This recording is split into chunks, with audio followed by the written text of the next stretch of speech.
grupo vai falar sobre o capítulo 3. Eles deram um grande exemplo à declaração, declarando os direitos. O grupo é composto por Bruno Jacomim, Caroline dos Santos, Guilherme Zorteia, Gustavo Leone, João Pedro Ferreira, Marcelo Rômulo Silva, Paulo Otávio Buffon, Raquel Cardoso, Samuel dos Santos e Ian Christian.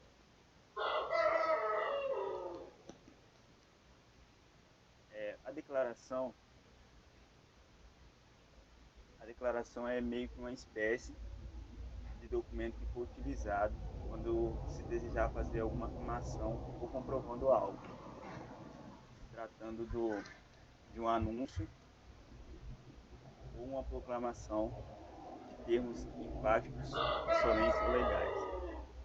Pode passar, Paulo. Declaração dos Direitos nos Estados Unidos. Logo no começo, o povo americano tinha a intenção clara de se separar da Grã-Bretanha, mas ninguém imaginava que na década de 60, onde os direitos os levariam a entrar em um território tão novo. O remodelamento da sustentabilidade ajudou a tomar ideias dos direitos mais tangíveis para classes cultas, os debates sobre tortura, castigo cruel, por exemplo. Pode passar.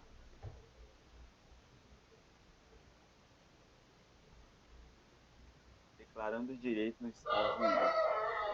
Rothfuss.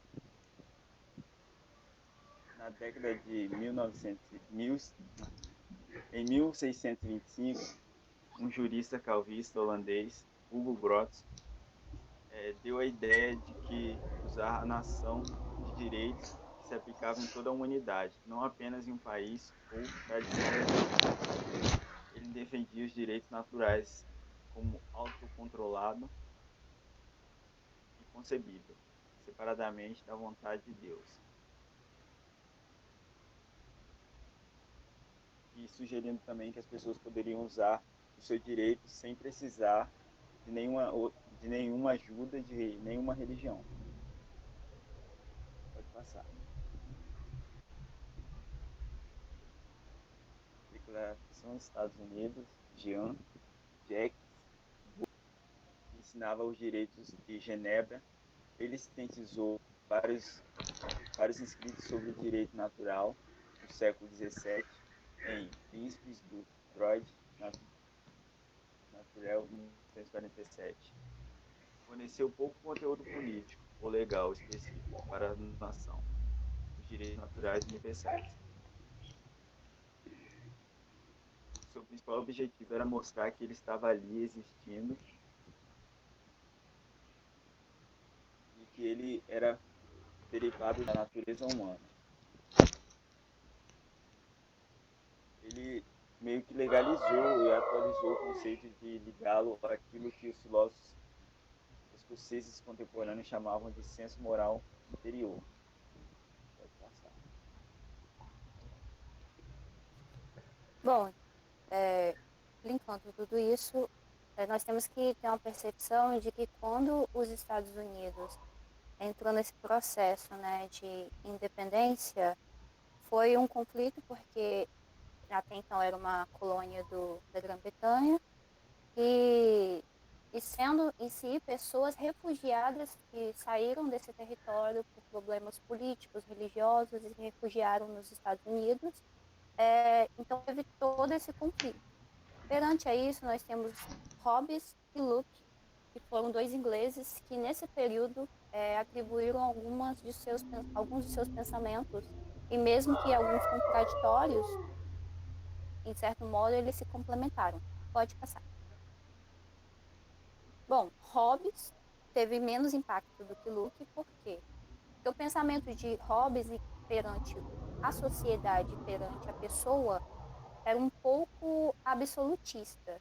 Ele meio que pregava que o próprio ser nascia mal e, e que isso acabava, de certo modo, influenciando na sociedade num período assim, de que as pessoas elas não podiam viver, de certo modo, sem algo a governar elas. Porque pelo ser mal no pensamento de egoísmo, de querer se sobrepor, de a vontade de querer ter poder, isso acabaria criando um conflito entre as pessoas e entre a sociedade. Então ele apoiava o pensamento de que uma monarquia, que seja absolutista ou não, ou a questão de a, a transferência de poder, de que para as pessoas elas tinham que abrir mão do seu poder para poder dar ele para outro, para aquela pessoa reger sobre aquelas pessoas. Porque uma sociedade ela não ia conseguir sobreviver caso não tivesse alguém de pulso firme e autoritário acima deles. Já Luke, ele tem um pensamento meio contraditório em relação ao que Hobbes pensava, porque Luke achava que quem tivesse acima no poder, ele deveria reger por um bem comum. Então, as pessoas elas tinham que ter o pensamento de, elas tinham que ter a sua liberdade, os seus direitos, mas ainda que necessitasse de uma pessoa para reger acima delas, essa pessoa não podia pensar de modo egoísta. Essa pessoa tinha que pensar como um todo. Então, uma sociedade só daria certo se essa pessoa pensasse em um bem comum. E se todas as pessoas que vivessem nessa sociedade parassem de ser egoístas e pensassem no bem comum. Pode passar. Bom, declarando os direitos nos Estados Unidos. Bom, aqui fala um pouquinho sobre o início dessa separação de, de direitos, que é que, no sentido assim, especialmente na década de 1770, quando se alargou a brecha entre as colônias norte-americana e Grã-Bretanha. Se os colonos não queriam estabelecer um novo país separado, não podia conter meramente com os direitos dos ingleses nascidos livres. Então, aqui fala um pouquinho que se os Estados Unidos realmente fossem se separar da Grã-Bretanha, eles tinham que começar a montar o seu modelo de sociedade, que foi também estipulado os seus próprios direitos. Mesmo antes de o Congresso declarar a independência, os colonos convocaram convenções estaduais para substituir o governo britânico. Enviaram instruções com os seus delegados para exigir independência e começaram a rascunhar constituições estaduais. Podem passar.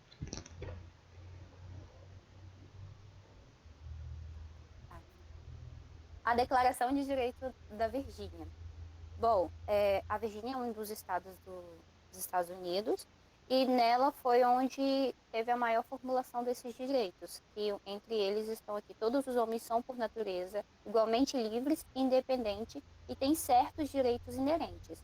Assim também a fruição da vida e da liberdade, com os meios de adquirir e possuir propriedades e de buscar e obter felicidade e segurança. Então, essas declarações elas já foram sendo rascunhos que logo vieram a permanecer no Bill of Rights, que é, no caso, a Declaração de Direitos, e perante essa diversidade que a Grã-Bretanha não tinha, mas que os Estados Unidos estavam tentando formular por conta dessa questão de independência, porque todo um país que quer ser livre em relação a um outro país que governa, como é uma colônia, um dos primeiros passos é ter suas leis, é ter a sua organização social, é ter seu estatuto, seus direitos. E foi isso que os Estados Unidos começou a fazer por meio dessa Declaração de Direitos da Virgínia. Pode passar. Influência americana. Bom, o que aconteceu?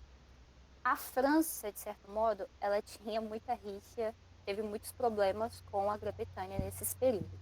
Então, uma forma de, de, de ir contra a própria Grã-Bretanha foi apoiando os Estados Unidos e essas pessoas refugiadas da Grã-Bretanha para os Estados Unidos nesse processo de liberdade e de independência. Não é à toa que a própria Estátua da Liberdade ela foi um presente da França para os Estados Unidos no seu período de independência, por conta disso. Só que esse apoio da França perante aos Estados Unidos acabou recaindo, de certo modo, na própria França. Porque enquanto os Estados Unidos estavam se proclamando um Estado republicano e com sua Constituição, onde prezava a liberdade, segurança, seus direitos, a França em si não tinha isso, porque vivia num estado de monarquia absolutista. Então foi quando dentro da França começou a surgir esses questionamentos e essa vontade também de ter tantos direitos quanto os Estados Unidos naquela época também estava já formulando e tendo. Pode passar. Bom, aí nós entramos em Rousseau, que é um, que é um filósofo francês, que, assim como Hobbes, que é inglês, mas que morou muito tempo depois na França, ele tinha um pensamento de que as pessoas, diferentemente de Hobbes, as pessoas elas eram boas.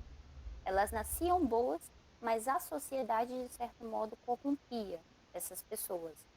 E, e para Rousseau, esse pensamento era justamente por conta disso. Porque na sociedade, a busca por poder criava uma certa ganância nas pessoas. Então, quanto mais pessoas buscavam por esse poder, mais pessoas acabavam se corrompendo. Então, ele, assim, ele pensava na sociedade, mas ele pensava principalmente nos direitos individualistas de cada pessoa. Rousseau insistia que a humanidade tinha que ser gravada nos corações, e não apenas impressa nas páginas de livros. Por conta disso, porque você estipular um direito no papel, mesmo que fosse ele para todos, de certo modo não seria tão resguardado para as pessoas de modo individual.